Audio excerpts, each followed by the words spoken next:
अस्सलाम वालेकुम दोस्तों, कैसे हैं आप सब। आज हम अपनी इस वीडियो में कारसाज के बारे में बात करेंगे। अगर आपका ताल्लुक़ कराची से है तो आपने नासिक ये इलाका देखा होगा, बल्कि इसके बारे में भी सुना होगा। जो वाक़यात इस इलाके से जुड़े हुए हैं, ये सन 80s की बात है। मेरे एक बहुत ही करीबी अजीज़ ने मुझे बताया कि वो रात को अपने चंद दोस्तों के साथ इस रोड से गुजर रहे थे। ये लोग 6 दोस्त थे और 3 बाइकें, और हर बाइक पे 2-2 लोग बैठे हुए थे। कोई बाइक आगे जा रही थी, कोई पीछे थी। जो बाइक पीछे थी उसी में मेरे अजीज़ भी बैठे थे। वो बताते हैं कि मेरे 2 दोस्त तो आगे निकल गए, मगर हमारी बाइक अभी पीछे थी। और जब हम कारसाज रोड पर पहुँचे तो मुझे एक गाड़ी नजर आई। ऐसा लग रहा था उस गाड़ी का एक्सीडेंट हो गया है, क्योंकि वो आधी फुटपाथ पे और आधी फुटपाथ से नीचे थी। उसका दरवाज़ा भी खुला हुआ था। उस गाड़ी के अंदर से एक दुल्हन झांक रही थी, जो अपनी मदद के लिए बुला रही थी। मैं देखकर रुका तो नहीं, मगर रुकने ही वाला था कि अचानक मेरी छठी से इशारा किया, कुछ गड़बड़ है। लिहाजा मैं ना रुका, मगर कभी मैं सोच ही रहा था, क्या पता उसे हमारी ज़रूरत हो। अगर वो मर गई तो क्या। अचानक मेरी नज़र पड़ी तो मेरी आंखों के सामने दोबारा वही गाड़ी मौजूद थी, आधी फुटपाथ से ऊपर और आधी फुटपाथ से नीचे, और उसके अंदर वही दुल्हन बैठी हुई थी और वो मुझे मदद के लिए पुकार रही थी। फिर तो मैं समझ गया, ये वाकई इंसान नहीं, कुछ और है। मैंने पीछे मुड़ के नहीं देखा, बाइक भगाई और घर में आके दम लिया। 3 दिन तक तो बुखार ही रहा।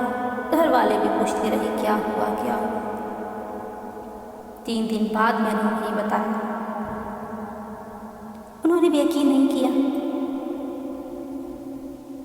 मेरे पीछे जो दोस्त बैठा हुआ था मेरी बाइक पे, हैरत की बात है, उसे तो कुछ भी दिखाई नहीं दिया था। तब तक मेरा यकीन किसी ने भी ना किया।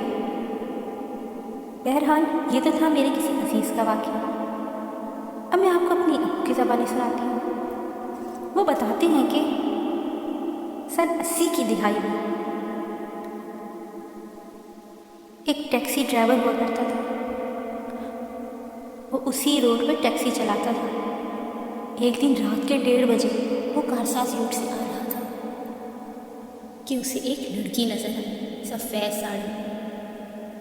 उसने टैक्सी को रुकने का इशारा किया और टैक्सी वाले ने टैक्सी रोक दी और उससे डायरेक्ट ही सवाल किया, बीबी इतनी रात को यहाँ क्यों खड़ी हो, क्या परेशानी है, और वो भी अकेली। उस औरत ने कहा, कुछ नहीं, मुझे अपने घर जाना है, ज़रा मुझे मेरे घर तक तो छोड़ा। टैक्सी वाले ने कहा, हाँ हाँ वो तो मैं छोड़ आऊँगा, बताइए आपका घर कहाँ है। उसने अपना पता बता दिया और वो लड़की टैक्सी पे बैठ गई। टैक्सी चलती रही,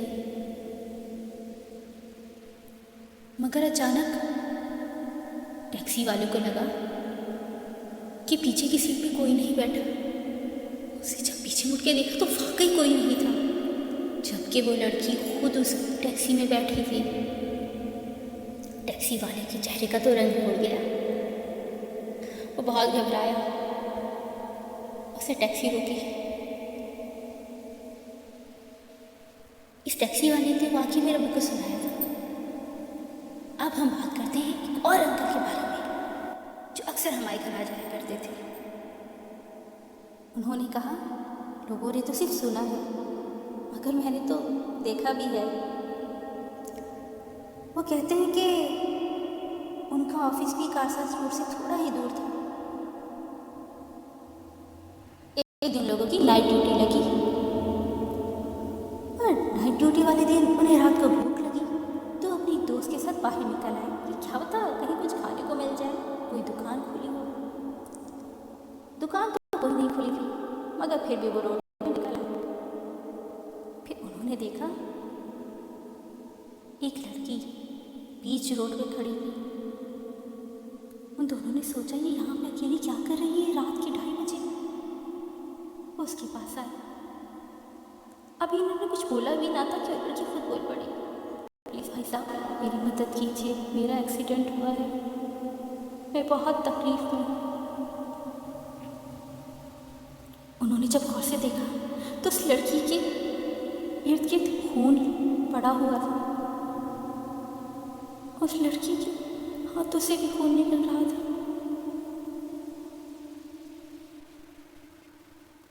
वो डर गए और उन्होंने कहा हाँ चले हम आपको हॉस्पिटल ले चलते हैं। मगर लड़की ने कहा नहीं, मुझे घर जाना है, हॉस्पिटल नहीं। उन्होंने कहा आपकी हालत ऐसी है कि आपको हॉस्पिटल ही जाना होगा, अब वहाँ जाके अपने घर वालों को फ़ोन कर दीजिएगा। मगर वो लड़की ना मानी और घर ही जाने की जिद करने लगी। उन्होंने कहा ठीक है, मगर इस टाइम गाड़ी कहाँ से आएगी, हमारे पास तो बाइक है। ने कहा नहीं मैं बाइक पे नहीं बैठ सकती। उन्होंने एम्बुलेंस वाले को फ़ोन किया मगर उस लड़की ने मना कर दिया, नहीं एम्बुलेंस नहीं मंगवाई। अब ये लोग बातों में लगे हुए थे कि साथ से एक टैक्सी गुजरी। उन्होंने तो शुक्र अदा किया और टैक्सी रोकी। टैक्सी वाले को कहा आप इस लड़की को इनके घर पहुंचा दीजिए। टैक्सी वाले ने कहा अरे इस लड़की का तो एक्सीडेंट हुआ है, ये तो बहुत ज़ख्मी है, इन्हें तो हॉस्पिटल जाना चाहिए। मगर वो लड़की तो बाज़िद थी कि मुझे घर ही जाना है। वो बैठ गई टैक्सी में और टैक्सी वाला कहने लगा ठीक है मैं इन्हें इनके घर छोड़ा था। फिर वो टैक्सी चली गई। और अगले दिन जब मेरे ये अजीज़ ऑफिस में मौजूद थे तो अचानक इनका चपड़ासी आया और कहने लगा साहब जी आपसे कोई मिलने आया है। इन्होंने कहा कौन? कहने लगा पता नहीं कोई टैक्सी ड्राइवर है। Taxi driver? अच्छा भेजो। जब टैक्सी ड्राइवर आया तो ये देखकर हैरान रह गई, ये तो वही है रात वाली। मैंने कहा तुम तो रात को उस लड़की को घर छोड़ने गए थे। उसने कहा जी यही तो बताने आया हूँ। मैं जब उस लड़की को टैक्सी में बिठा के घर छोड़ने जा रहा था तो मुझे ऐसा लगा कि मेरी टैक्सी बहुत भारी हो गई है। मैंने बहुत मुश्किलों से गाड़ी चलाई, बहुत मुश्किलों से। अब हम उसके घर पहुंच गए। घर पहुंचने के बाद वो टैक्सी से उतरी और सीधा अपना गेट खोल लिया। मैं भी टैक्सी से उतरा और सीधा उसी घर के दरवाजे पर गया और जाके दरवाज़ा लॉक किया। जब दरवाज़ा नॉक किया तो किसी ने ना खोला। 3 बार नॉक करने पर एक साहब बाहर आए और कहने लगे जी फरमाइए। मैंने कहा आपके अंदर घर के अंदर एक खातून गई हैं जो बिल्कुल ज़ख्मी थी। बस मैं उन्हीं के बारे में पूछ रहा था, उन्हें हॉस्पिटल लेकर जाना है या नहीं। मेरी ये बात सुनकर उन साहब ने मुझे टैक्सी का किराया दिया और कहने लगे आप जा सकते हैं। मैंने कहा हाँ हाँ मैं जा रहा हूँ, मगर उन खातून को हॉस्पिटल ले चलिए प्लीज़। मैंने कहा किसको ले चलूँ, यहाँ तो कोई भी नहीं आया। टैक्सी ड्राइवर ने कहा नहीं नहीं वो औरत खुद मेरी गाड़ी में बैठकर आपके घर के अंदर गई है और वो बहुत ज़ख्मी भी हैं। मैंने कहा बेटा अब मैं तुम्हें क्या बताऊँ, मेरी एक बेटी थी जिसका कारसाज रोड पर एक्सीडेंट हो गया था, जिसमें उसकी मौत वाक़या हो गई थी और वो आज का ही दिन था। अब वो हर साल आज ही के दिन किसी न किसी गाड़ी में बैठ कर इस घर में वापस आती है, मगर हमें नहीं दिखती, लोग बताते हैं और बस हम ये कराए यही है। ये सुनकर तो उसका रंग उड़ गया।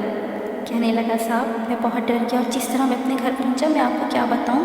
मैंने सोचा मैं आपको ज़रूर बताऊंगा और आपका पता करते करते मैं यहाँ पहुंचा।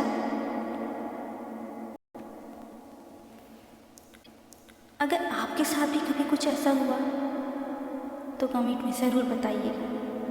वैसे अगर पर्सनल पूछा जाए तो जब भी मैं कारसाज रोड से गुजरी वहाँ एक अनजाना सा खौफ है। दोनों अतराफ में झाड़ियाँ हैं छोटी छोटी, मगर आंखों से तो हमने कुछ नहीं देखा, सिर्फ सुना है। अब खुदा जाने इसमें कितनी हकीकत है। अल्लाह हाफिज़।